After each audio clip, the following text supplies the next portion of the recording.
What's good, YouTube? It's your boy Caleb. This is my first ever YouTube video actually talking. I'm actually excited. I've been planning on doing this since I was in middle school, so I'm happy to finally see it come to fruition. On my page, we're gonna be talking about life tips, motivation, fitness, sports, and just different topics. I'm not gonna just pinpoint it to one subject, but my ultimate goal is to use my platform to help out as many people as possible. Man, that's been a goal of mine since I was young, man. I just want to help people. As you can see, I'm set up in the kitchen right now because it has the best light. I'm just going to be here for a while until I figure out my setup. So just rock with your boy. As that, go ahead and like, comment, and subscribe. There's going to be a lot of videos coming. So this is going to be the 5 tips on how to be successful in the financial industry. So a little background about your boy. I graduated from the University of Georgia, class of 2020, with a bachelor's of business economics and a minor in sports management. I currently been working in the financial field for about a year as an accountant at a bank.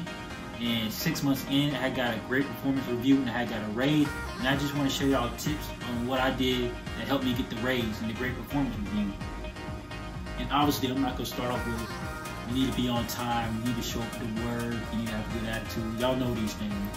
Show up to work. If your name on the schedule, go to work.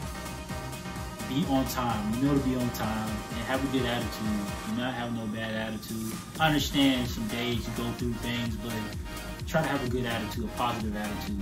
But let's go ahead and get started. You want to move with purpose, man. If you have to go scan papers over there, put it pep to your step. Move and scan the papers. Don't be walking out slow, trying to look all cool. You're on the job, you know what I mean?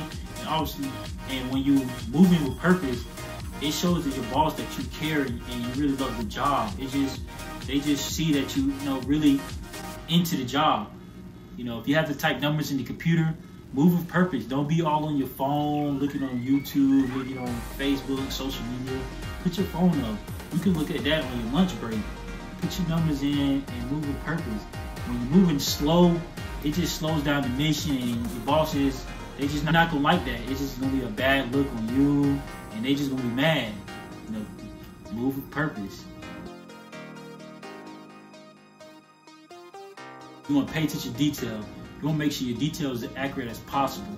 You're going to make mistakes, but try to minimize mistakes and don't try to make them over and over again. For example, if I have an invoice and it says $130, type in $130, don't type in $140. Or if I have the invoice, I make sure I check the very bottom where it says total, because it might have the added shipping or the added taxes. You don't want to just look at the amount at the top. So pay attention to detail just makes everything easier on you, but also you will install confidence in your bosses because they'll know everything is accurate and they don't have to go back and look at everything. So that's why I say pay attention to details, and it also goes hand in hand with moving with purpose, because there's no point in moving with purpose if you're not paying attention to details. Psych! That's the wrong number! That's why I said you need to move with purpose and you need to pay attention to detail. So make sure you organize as possible. Staying organized make everything easier for you and your bosses. Let's say, for example, your boss come through and they ask for a receipt or a sheet of paper. You know where it's at. It's in the folder over here, or it's in the filing cabinet over there. You know what I mean? It just makes everything easier and costs less of a headache. And it doesn't waste as much time when you know where everything is at. And your bosses love that, man, when they don't have to waste time. So I ain't gonna lie, I got in trouble about that the first week I was at my job. You know what I mean? I ain't know what I was doing. I was cutting checks, putting them everywhere. And she came up to me, she was like, "Where this check at?" I was like, "I don't know." What? Bro, what are you talking about, man?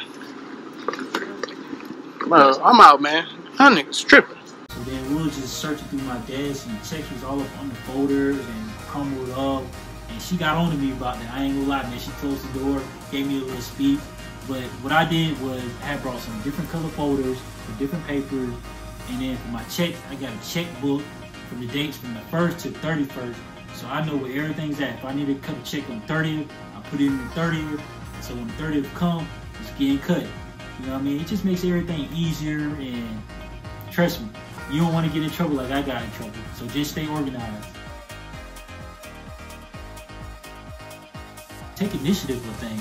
Don't wait till your boss tell you to do something, whether it's big or small. For example, if a company's emailing you and your boss about a missing invoice, you go check and see if it's a missing invoice and then go respond to the company. Don't wait till your boss tell you to do something. And I promise you, the more you take on initiative, the less they'll back off of you.